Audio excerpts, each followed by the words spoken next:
Hello everyone, welcome back to our NEET IT JEE Chemistry YouTube channel. In today's class, we are going to discuss inorganic chemistry question based on PYQs.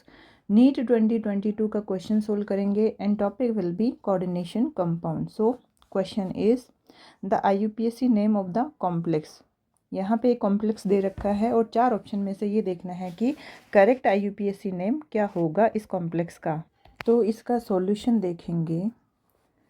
Solution जिसमें जो complex given है वो है इस तरह silver H2O whole twice, then वापस silver cyanide whole twice, ये complex है। इसका हमें IUPAC नेम देखना है। तो सबसे पहले हमें एक तो बात ये पता होना चाहिए कि यहाँ जो लिखा हुआ है एक डिब्बा बॉक्स, तो पहले तो लिखा जाता है केटाइन को, पहले जो है केटाइन पार्ट है, उसके बाद है एनाइन वाला पार्ट। इसके बाद में एक बात ये भी ध्यान रखना है कि जो एनाइन वाला ये डिब्बा होगा, बॉक्स होगा, एनाइन वाला पार्ट होगा, उसमें जो ये सेंट्रल मेटल एटम है उसके नाम में 8 लगता है। जब भी हम इस तरह के कंपाउंड का नाम लिखते हैं तो यहाँ पे सबसे पहले तो आता है केटाइन, उसके बाद आता है एक एनाइन। एनाइन का जब सेंट्रल एटम का नाम लिखा जाता है तो हमेशा क्या लगता है नाम के आगे ATE8। तो इसके अकॉर्डिंग हम ऑप्शन काट देते हैं अपने। तो एक तो ये है, सब में 8 दे रखा है, ऑप्शन इससे नहीं कटेंगे। अब इसके बाद में इसका जब नाम लिखते हैं तो लेफ़्ट टू राइट नेम लिखना होता है। तो सबसे पहले जो नाम आएगा वो इसका आएगा, इस कॉम्प्लेक्स का। तो यहाँ पे क्या है 2 H2O, लिगेंड क्या है 2 H2O जिसको बोलते हैं एक्वा। तो डाई एक्वा कहाँ पे है, डाई एक्वा, तो सेकंड नहीं होगा और डाई एक्वा फोर्थ नहीं होगा। सो आंसर या तो फर्स्ट होगा या फिर थर्ड होगा। अब यहाँ पे 8 सब में दे रखा है, तो यहाँ पे अब इस तरह से करेंगे कि ऑक्सीडेशन स्टेट वगैरह, ऑक्सीडेशन स्टेट देखनी होगी। तो हमें यहाँ पे सेंट्रल मेटल एटम जो कौन है सिल्वर, यहाँ भी कौन है सिल्वर, इसकी ऑक्सीडेशन स्टेट निकालनी पड़ेगी।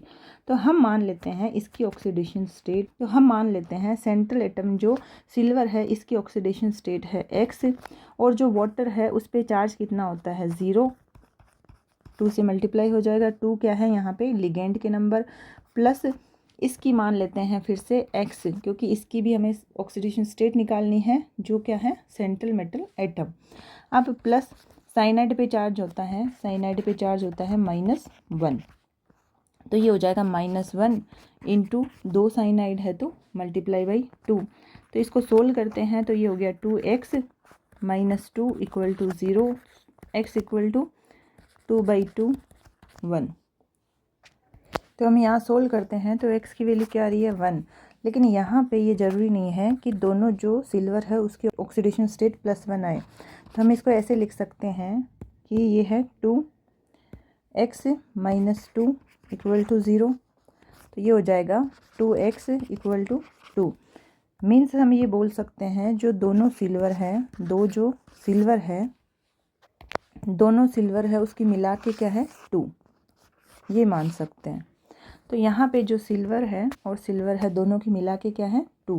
तो ऑप्शन देख लेते हैं, यहाँ है 2 और 2 4, तो ये नहीं होगा। अब क्या होगा 1 और 1। So answer will be third option. तो करना क्या था क्वेश्चन में, हमें IUPAC नेम लिखना है इस कॉम्प्लेक्स का। चार ऑप्शन में से कौन सा करेक्ट ऑप्शन है। अब यहाँ पे जो ये डिब्बे बना रखे हैं, बॉक्स बना रखे हैं, सबसे पहले तो होता है केटाइन, उसके बाद होता है एनाइन। जो यहाँ पे एनाइन में ये बात ध्यान रखनी है कि जो सेंट्रल मेटल एटम होता है उसके नाम के आगे 8 लगता है, लेकिन यहाँ पे चार ऑप्शन में भी 8 लगा के दे दिया तो हम ऑप्शन नहीं काट सकते। इसके बाद में जब नाम लिखना होता है तो हमें चलना होता है लेफ़्ट टू राइट, ठीक है। पहले इसका नाम होगा उसके बाद इस वाले कॉम्प्लेक्स का नाम। अब यहाँ पे 2 ऑप्शन तो कट गए थे क्योंकि यहाँ पे है डाई एक्वा सिल्वर और यहाँ है डाई एक्वा सिल्वर, तो ये 2 ऑप्शन कट गए थे। अब क्या होगा कि ऑक्सीडेशन स्टेट फाइंड आउट करनी होगी। तो यहाँ पे सिल्वर की मान लेते हैं X और जो H2O है इस पे चार्ज होता है 0, सिल्वर की हो गई x, एक साइनाइड पे चार्ज होता है -1, तो 2 पे हो गया -2। इसके अकॉर्डिंग अब यहाँ पे हम ये देख पाते हैं कि ये 2x = 2, यानी जो दोनों सिल्वर है उसकी मिला के ऑक्सीडेशन स्टेट हो जाएगी 2 + 2। तो ये ऑप्शन देख लेते हैं, यहाँ तो है 2O2, 4 काट दो इसको, तो आंसर हो जाएगा थर्ड ऑप्शन 1 और 1 यानी 2।